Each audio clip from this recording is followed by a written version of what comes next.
Hey everyone, and welcome. If you've ever tried to figure out a simple, clear way to explain how computers remember things, well, you are in exactly the right place. Today, we're going to dive into the key ideas from Dr. Sudheendra S G's research and build a really straightforward guide to computer memory and storage. It's going to be perfect for you and for your students. So let's get right into it. Okay, let's start with a feeling I bet every single one of us knows all too well. You're deep into a project, maybe hours into a video game, you're totally in the zone, and then the power flickers for just a split second, and poof, everything you were just working on is gone. Why? Why does that happen? That one question, that moment of frustration, actually gets us right to the core of what we need to understand. Well, the answer all comes down to the huge difference between two types of memory. Think of it this way. You've got volatile memory, which we call RAM. That's like your brain's right now thoughts. It's incredibly fast, but it needs power to keep those thoughts active. The second the power goes out, they vanish. On the other hand, you have non-volatile storage, like your hard drive. This is like your long-term memory, or maybe a notebook you write things in. It's a bit slower to get to, but it holds on to your information even when the power's off. The bottom line, volatile vanishes, storage sticks around. Now, to really appreciate the unbelievable speed of the devices we have in our pockets today, we need to take a little trip back in time. Back to an age when getting to your data literally meant you had to get in line and just wait your turn. So this timeline here shows you the early days of data storage. We're talking everything from physical punch cards way back in the 1890s all the way to magnetic tape in the 1950s. And what's so wild is that even though these technologies look totally different, they all worked on the exact same really limiting principle. And that one single principle? It was called sequential access. All it means is that to get to, say, the 10th piece of information, you had to read through the first, the second, the third, all the way through the 9th one first. You couldn't just jump ahead. It's exactly like finding a song on an old cassette tape. You had to sit there and fast forward past every single song before it. And here's a fantastic way you can bring this idea to life for your students. Have them get in a line and pass a ball from one person to the next. That ball is like a piece of data. Now, if you want to read the data from the 7th student in line, you have to wait for that ball to pass through the first 6 kids. They will literally feel the delay of sequential access. It's a great little experiment. So after decades of this whole wait your turn approach, something completely revolutionary happened. Computing was about to go from slowly waiting in line to instantly jumping right where you needed to be. You can really see the massive leap forward when you put a magnetic tape next to a hard disk drive. With the tape, you're stuck rewinding and fast-forwarding. But with a hard drive, a little arm could just move and point directly to any spot on a spinning disk. The whole pattern changed from sequential to random, and the time it took to find a file dropped from, minutes down to milliseconds. And that right there is the magic of random access. It's the ability to grab any piece of data you want directly, no matter where it is. It's kind of like the difference between reading an ancient scroll versus a modern book with a table of contents. With a scroll, you have to unroll the whole thing. With the book, you just flip to the right page. It was a total game changer.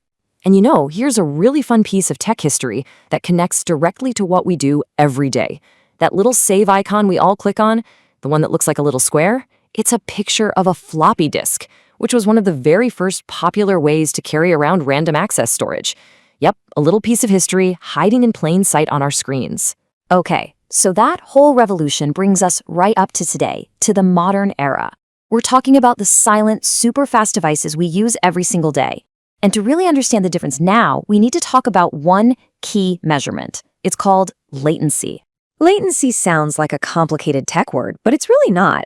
All it means is wait time. It's the tiny delay from when you ask for data to when you actually start getting it. And when we look at our modern tech, the differences in this wait time are, well, they're almost too big to wrap your head around. Let's start with a classic old-school hard disk drive, an HDD. It has to physically spin a metal plotter and move an arm to find your stuff. That wait time, that latency, is about 8 milliseconds. Now, to you and me, that's basically instant, but for a computer, that's an eternity. Now, just watch this. All right, now let's look at a solid-state drive, an SSD. It has no moving parts at all. Its latency drops to about 100 microseconds. To put that in perspective, that's nearly 80 times faster than the hard drive. That's a huge leap, right? But believe it or not, we're just getting warmed up. And now, modern RAM. This is the computer's active working memory. Its latency, it's around 20 times nanoseconds. That is 5,000 times faster than the already super fast SSD, and an almost unbelievable 400,000 times faster than that old hard drive. The scale is just staggering, and it brings up a really, really important question. So that leads to a really obvious question, right? If RAM is that much faster, why don't we just build the entire computer out of it? Why have storage at all? The research material from Dr. Sudheendra explains the elegant reason with one final brilliant concept. The answer is captured perfectly in this one simple idea. We mix fast, small, expensive with slow, big, cheap. See, the solution isn't to pick just one technology. The truly smart solution is to build a clever, layered system that gives us the best of all of them. We build this system like a pyramid. Down at the very bottom, at the base, you've got your massive, cheap, but pretty slow storage for all your archives, things you don't need right away.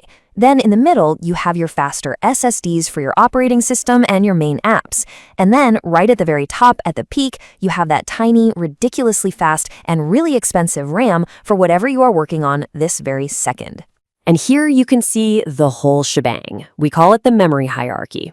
It even includes the absolute slowest, cheapest storage, like cloud archives, down at the very foundation. And here's the cool part. Your computer is constantly, intelligently moving data up and down this pyramid. When you open an app, its data moves from the slow, big base up towards the fast, small peak. It's this constant, invisible shuffling that makes modern computers feel so incredibly quick and seamless. This whole process is called caching, and it's just a fancy word for turning what is far away into what is near. You can actually show your students how this works with a super simple activity. Set up a bookshelf, that's your storage, all the way across the room. Then put a small tray, that's your cache, right next to a student.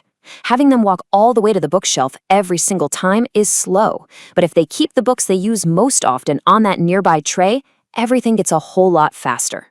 So after this whole journey from punch cards to memory pyramids, what's the one big idea you should really take away from this explainer of Dr. Sudheendra's work? So why don't we just use one giant, super fast memory for everything?